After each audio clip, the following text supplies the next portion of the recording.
Navpravah news સમયની સાથે અફવા નહીં ફક્ત સમાચાર. નમસ્કાર, નવપ્રવાહ ગુજરાત ન્યૂઝમાં આપનું હાર્દિક સ્વાગત છે.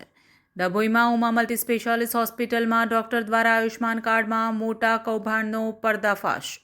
ડભોઈ ઉમા મલ્ટી સ્પેશિયાલિસ્ટ હોસ્પિટલના ડોક્ટર સ્મિત શાહ, જેઓના નામે આયુષ્માન કાર્ડ ચાલતું હતું, એ જ હોસ્પિટલના orthopaedic surgeon doctor Nirav Dhameliya તારીખ 28/5/2026થી 5 દિવસની લીવ પર આઉટ ઓફ સ્ટેટ હતા.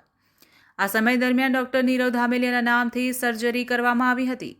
જ્યારે નરેન્દ્રભાઈ મોદીની સરકારે આ ગરીબોને આયુષ્માન કાર્ડ નાના મોટા ઓપરેશન તેમજ સર્જરી માટે ફ્રી આપેલ હોય, ત્યારે આવા ભ્રષ્ટાચારી ડોક્ટરો આઉટ ઓફ રાજ્યોમાં હોય છે છતાં પણ પોતાની હોસ્પિટલના ડોક્યુમેન્ટમાં પોતાના સહીથી આયુષ્માન કાર્ડ સાથે બહુ મોટું કૌભાંડ કરી રહ્યા હોય છે.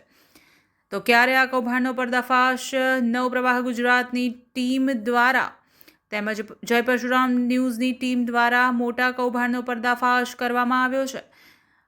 જ્યારે એ પણ જાણવા મળ્યું છે કે હોસ્પિટલમાં આયુષ્માન કાર્ડ દ્વારા ઓપરેશનને નાની મોટી સર્જરી કરે છે.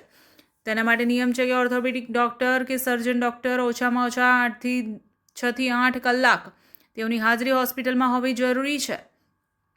તેનો પણ ઉમા હોસ્પિટલમાં અભાવ જોવા મળ્યો હતો. અને આ બે surgery ortho surgeon doctor Nirav ધામેલિયાના નામે થયેલ છે એવું જાણવા મળેલ છે. વધુમાં આયુષ્માન કાર્ડની ટીમ પણ ઉમા મલ્ટી સ્પેશિયાલિસ્ટ હોસ્પિટલના ડૉક્ટરની તપાસમાં આવેલ. તેઓએ પણ કાગળ પર ભીનું સંકેલ્યું એવું લાગી રહ્યું છે. સરકારી નાણાંની ઉચાપત કરતા આવા ડૉક્ટરો સામે ઉમા મલ્ટી સ્પેશિયાલિસ્ટ હોસ્પિટલને પ્રશાસને તાળાબંધી કરવી જોઈએ અને ડૉક્ટર સામે કડકમાં કડક કાર્યવાહી કરી તેઓને જેલ ભેગા કરવા જોઈએ. નવપ્રવાહ ગુજરાત ન્યૂઝ, હિના પંડ્યા.